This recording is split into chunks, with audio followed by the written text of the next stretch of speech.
Hello everybody, and here we go again for our next set of 3 chapters of Morris Gleitzman's Boy Overboard. As you can see there, hopefully everything runs very smoothly tonight. My doggos are nice and comfortable here on the couch. It's a bit rude. I pretend that I don't see them, but hopefully they won't get barky or demand to be put out or interrupt. Terrible. I spend all day just being completely normal and then get all, I don't know, it's so weird. It's like they know I'm recording or something. All right, you ready to get into it? I'm ready. Here we go. Chapter 16, page 83. Dad's ancestors gave me an idea. Bread. If I bake some bread, not only can I feed the hungry people in this camp, but the smell will attract Dad. He can smell baking bread about 50 kilometres away. It's in his blood. I need flour and water and salt and an oven. I jump up and look around at the dusty rows of tents. I can build an oven out of dirt. Dad taught me. A kind person will probably let me use some of their flour and water if I promise to give them the first couple of loaves. Where can I get salt? When you're fleeing for your life, you don't bother to pack salt. There's probably not a grain of salt in this whole camp. I squat back down on my soccer ball. This is hopeless. I can't even be a good baker. I put my head in my hands. Sweat and tears run down my face and into my mouth. Yes! Salt! Before I can let out a whoop of triumph, a hand grabs mine. It's not Mum or Dad or Bibby. It's the boy who tried to steal my ball. I pull my hand away, but he grabs it again and drags me to my feet. It's really strong for his size. He must do goalkeeper training. Perhaps that's why he looks so gloomy. Goalkeepers live under a lot of pressure. I'll take you to your family, he says. Thanks, I say. I was right. He is friendly underneath. For $1, he says. American. My heart sinks. I haven't got $1, I say, then wish I'd kept my mouth shut. Okay, he says. The ball. I clutch my soccer ball tight, but the boy doesn't try to take it. Instead, he pulls me by the hand, zigzagging between the tents. He seems to know a lot of people, judging by the number that scowl and swear at him. I decide to trust him. What have I got to lose? Nothing, as long as Mum and Dad have got $1. The boy leads me out onto one of the main camp roads, just as a big modern car drives past. I wonder why anyone with a car like that would be in a place like this. The car stops. The boy gives a yell. Come on! Suddenly he's dragging me towards the car. This is the first time I've seen him look excited about anything. What's going on? I ask. United Nations, he says. 2 men dressed like English Premier League managers are getting out of the car. People are pushing past us, waving pieces of paper and shouting at the men. The United Nations give people tickets out of here, says the boy. Come on! He flings himself into the crowd, dragging me after him. I can't believe my luck. These people can help me and Mum and Dad and Bibby get to Australia, and this kid too if he wants to come. I imagine Dad and Mum's faces when I turn up with the tickets. Excuse me, I yell at the United Nations men. I'd like 5, please. I don't think they can hear me. The boy has let go of my hand and is trying to wriggle through the crowd to the men. I try and follow, but the crush of people is too strong. There are hundreds now, shouting, pushing, desperate, hysterical. The United Nations men are trying to get into a small concrete office, but the crowd won't let them. The United Nations men's clipboards and folders get knocked out of their hands. Bits of paper fly everywhere. Excuse me, I yell even louder. This is hopeless. They don't even know I'm here. I've got to find a way of attracting their attention. I know. Ball skills. I'll show the United Nations men I can make a contribution to Australian sport and society. They must like soccer, or they wouldn't have united in their name. Trouble is I'm being crushed. My ball is jammed against my chest. I can't even get it down to my foot. Hey, I yell at the crowd. Don't push, I'm trying to do soccer. They don't hear me. The United Nations men are yelling at the crowd too, but the crowd isn't listening to them either. Oh no. The United Nations men are struggling back into their car. They're managing to get the doors closed. The car is pushing through the mob. It's driving away. Come back, I yell. It's what everyone else is yelling too. A few hundred people are running after the car, but they're not catching it. I don't bother. I'd rather use my energy to take a few deep breaths and get over the disappointment and come up with a new plan. Like dropping over to the United Nations place in the morning and doing some ball skills for the men on their way to work. I wonder if that boy knows where they live. As the crowd goes back to their tents, I try to find the gloomy kid, but I can't see him anywhere. I walk for ages, no sign of him. I start looking for a good place to build a bread oven. Then I see it. Our tent, with Mum and Bibby standing outside. I open my mouth to whoop with joy and relief, but the joy gets stuck in my throat when I see something else. Something near the tent that Mum and Bibby are watching with anxious faces. Something that makes me sick with panic. Dad, surrounded by uniformed police. All right, now a couple of things before we move on. So that's the end of chapter 16. There are a couple of things that I wanted to mention. Obviously the United Nations, but there was this little line here. Okay, so when we talk about the United Nations, what is the United Nations and what does that even mean? And that's a super, super complex thing. The United Nations, I can't even really go into it, but the United Nations is an organisation that has representation from most of, not all, but most of the countries from around the world. And they developed out of World War II in the effort to have a group of people that represented the needs of the world as a united group of people. So representatives all get together and say, we think that this is the way that this certain thing should be. And they have sort of different categories that they go by and with what they do and how they work and all of that sort of stuff. So the United Nations are an organisation or a body of people that are supposed to look after other people. And when countries go to war with each other, the United Nations play a really important role excuse me, in ensuring that that civilian populations caught up in the middle of all of that are looked after. Not only that they're looked after, but also that people who find that they are refugees, people who find that their buildings have been damaged beyond repair, when you need forces to come in, or you need help, you need extra help to come in, United Nations soldiers might come in and do that. And countries who are part of the United Nations also have to lend their own soldiers as peacekeepers to the United Nations. That's an interesting thing. So these guys turning up in a fancy car in suits who are trying to get into a building, they're trying to administer the refugee camp that has tens of thousands of people in it and tens of thousands of people who are desperate to get out.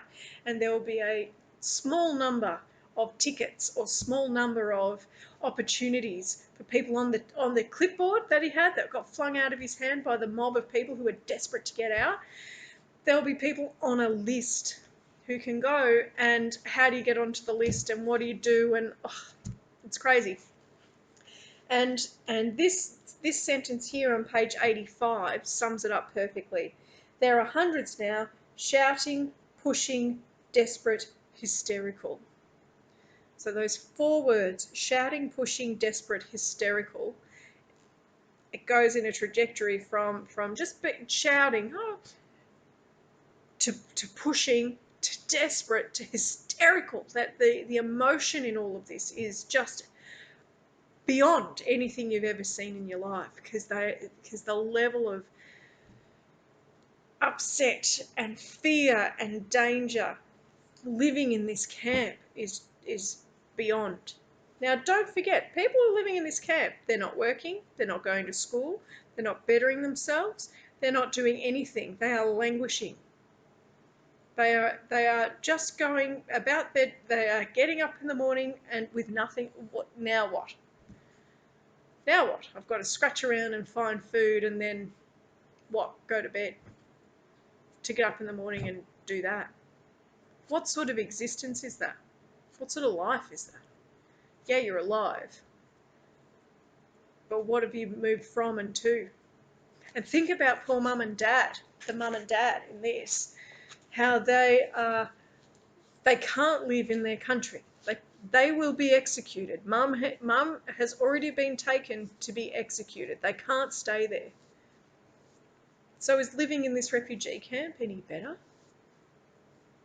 Would you ever say, yeah, I'd prefer to die and kill my children than live under a coat propped up with sticks, with no food, no running water? Do you reckon there's toilets in this place? Do you reckon there's flushing toilets? It's the desert. Ugh. Oh, it's pretty rough. And not only is it rough, but the United Nations people turn up and then leave because they're mobbed, because they're frightened, because they can't do their job. Terrible. And so Dad is surrounded by uniformed police. In our society now, we're supposed to see police and go, oh, I feel reassured because there are police there. They're there to serve the community and to protect me. In Australia and other places in the world, that's not the case. And of course, in Afghanistan, where they've come from, the uniformed police are the government who blew up their house and tried to execute Mum. So to have uniformed police surrounding Dad, Jamal reveals himself in this chapter to be very naive. He wants to build an oven because he's 11 years old. He's just a little kid, and he's such a little kid in this chapter. All right, I've spoken for way too long. All right, chapter 17. Let's move on. It's not way too long. It's educational. That's why you're watching these. It's really important. It's really important that you know this stuff. Chapter 17, page 88. In a flash, I see what's happened. Our government's got spies everywhere. Mum taught us about it in school. I thought she was exaggerating, but now I realise she's right. They must be here in the camp and they've spotted Dad and told the local police to arrest him. I stand frozen, frantically trying to think how to help Dad. The police all have guns. Any sudden movements could be fatal. But I have to do something because if I don't, Bibby will, and I'd rather have me shot than her. I walk slowly towards the police, trying not to let fear choke my voice. Don't arrest him, I plead. We're going to Australia. Dad won't start another school before we leave, honest. The 4 policemen look at me with narrow eyes. Please, I beg. He sold the taxi so he won't be tempted to drive without brake lights again. Now I'm closer, I can see Dad's expression. As I expected, he's giving pleading looks, but not to the police. To me. I stop, confused. Mum appears at my side and puts her arm around me. Jamal, she murmurs, it's all right. I turn to ask her what's going on, but I don't because I'm so surprised at what I see. Mum's face is bare. She's got no clothes on her face at all. I don't think I've ever seen her out of doors with a bare face. I don't blame her. At a time like this, I wouldn't be thinking about getting dressed properly either. Mum is looking anxiously at Dad, and I look back at him too, just in time to see him give one of the policemen a huge handful of paper money. Now I understand. Dad's not being arrested. He's paying the police not to arrest him. Thank God. But where did he get so much money? He must have sold the taxi for more than I thought. The people who bought it mustn't have noticed that one of the doors was green underneath, and the back seat smelt of burnt oily rags, and the floor was covered with breadcrumbs. I watch the policeman count the money. The other officers are all watching closely too, in case he makes a mistake. The policeman finishes counting, puts the money inside his shirt, says something to Dad, then walks away with the other officers. Now I'm just going to stop for a sec. This is a really interesting thing. 2 things. Mum's not dressed properly because she hasn't put her burqa on, so she hasn't covered her face. And to Jamal, that's just getting dressed. That's just normal. That's just like putting your top on. So his mum's kind of walking around without her clothes on, which is bizarre to him. The other thing is, like, he's thankful that he's able to bribe the police officers to not arrest him. In our society, bribing police officers is abhorrent. It's totally against what is right. You shouldn't be able you should not be able to bribe police officers to get what you want. That's not how justice works. It's not fair. What does that say about Jamal's society? Okay, moving on. The people nearby are all hiding in their tents. I hate those police, hisses Bibby. I hope they spend all that money on dried figs and get the plops. I give Bibby a look. I've warned her about insulting referees, and this is even more dangerous. Dad comes over to us, tense and worried. Don't worry, Dad, I said. They've gone. That didn't seem to cheer him up, and suddenly I realised why. What if they come back tomorrow to arrest him again? Or the day after? Or some of the other officers down at the police station hear about this and want some money too? Dad hasn't got any more money. I stare at my soccer ball and wonder if I can sell it for enough money to save Dad. I don't think I can. Not even if the pawnbrokers see where I've written Manchester United rule on it and think it's a genuine Manchester United ball that David Beckham has kicked with his own foot. I have an even worse thought. What if the government advertises a reward for Dad's death? What if the policemen come back and kill Dad? Now I feel so tense and worried my head hurts. Mum puts her hand on Dad's cheek. When do we leave? She says. In the next couple of days, says Dad. I stare at them. What are they talking about? Jamal doesn't know what you're talking about, says Bibby. Dad turns to me. Those policemen, he says, ruffling my hair, they know people who can get us to Australia. It takes a moment to sink in. Then the whoop that didn't come out of me before comes out now. Mum puts her hand over my mouth and glances at the other tents. She's probably worried that some of the people who haven't got the money to go to Australia might be feeling sad and unhappy. She's really considerate like that. I pull Mum's hand away from my mouth. You mean we're going to Australia? I whisper to Dad. In the next couple of days? Dad nods. I hug him and I hug Mum. Mum gives me a stern look. Stay in the tent, she says. We don't want you running off again. I can't hear her at first because a convoy of food trucks is rumbling past. She repeats it. I grab Bibby and take her into the tent and tell her all the great things I've discovered about Australia. Dubbo Abattoirs United and the cake shops and the happy people and the golden landmines. And the female soccer players. Bibby seems a bit overwhelmed. I'm not drinking tea out of a bucket, she says. I might have got that bit wrong, I say. She looks relieved. I'm so happy and excited I could play a match for about 6 hours on a full-size pitch with teams and everything and not get tired. Only one thing nags at me. Why isn't Mum more pleased? I can see her crouched outside the tent talking with Dad. She looks miserable. Poor thing.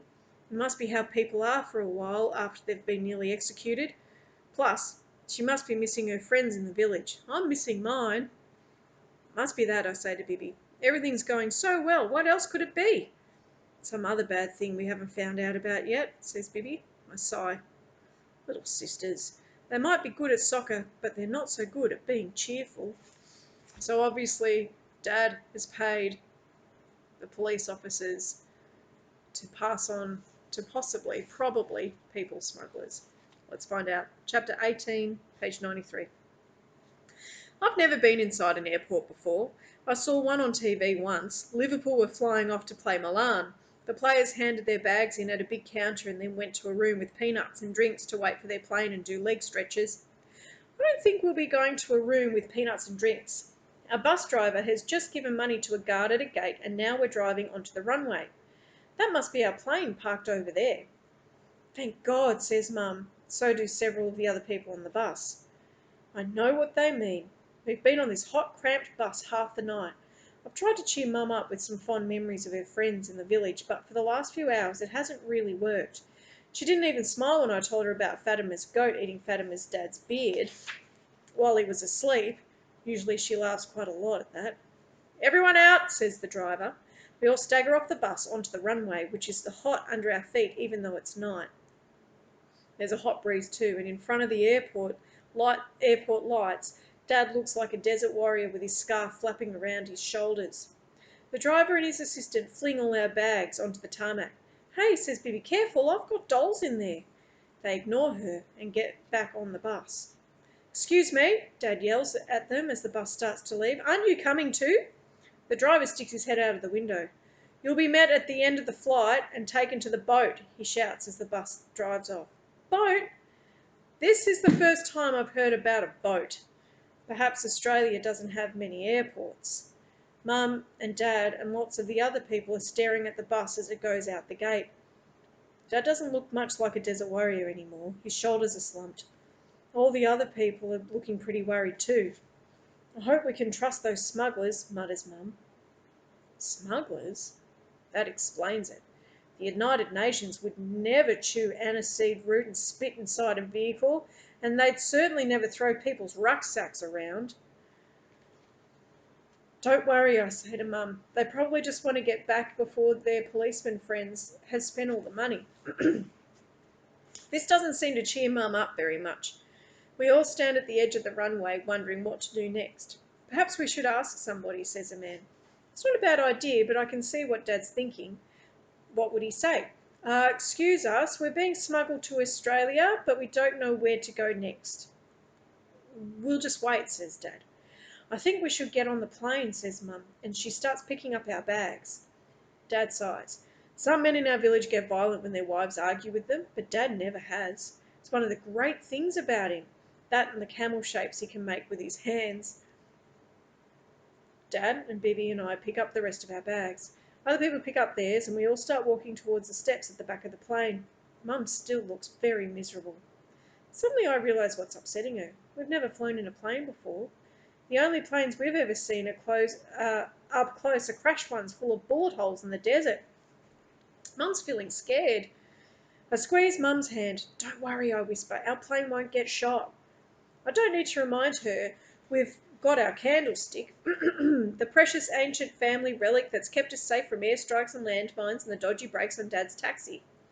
She'll remember once we're on the plane and she can relax. "Stop!"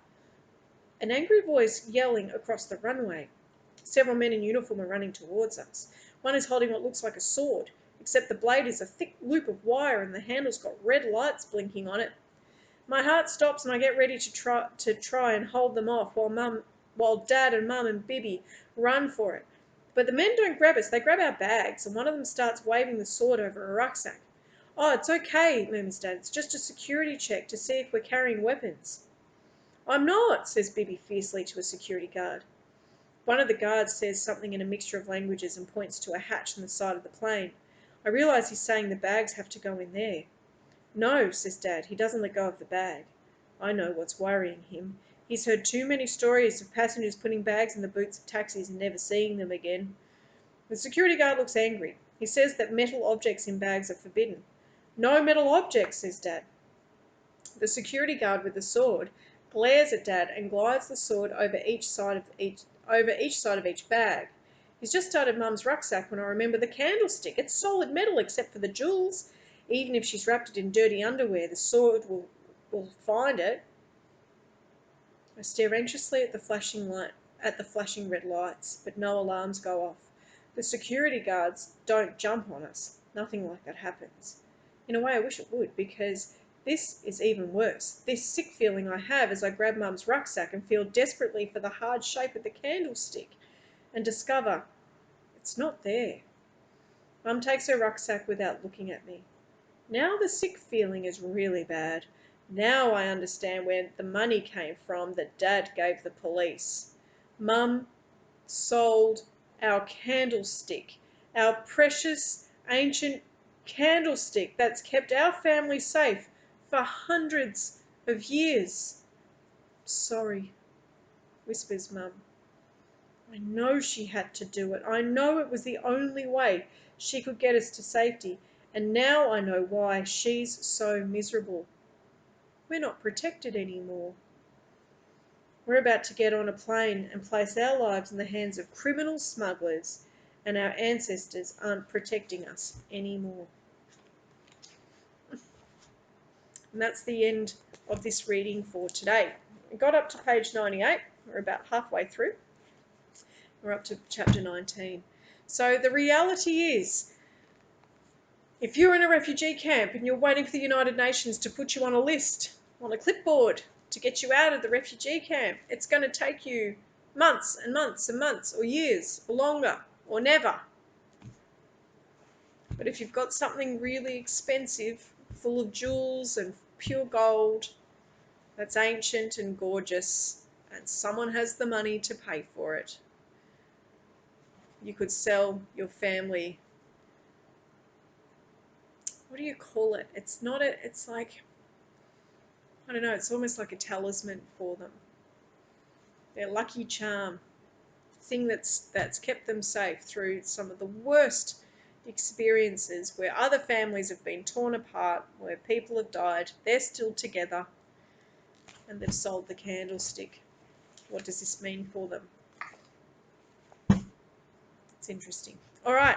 Thank you so much for listening. Hopefully you've got a copy and you're reading along as well, or you've got an ebook so you can read along as well. It makes a big difference. Hopefully everything is going very smoothly for you.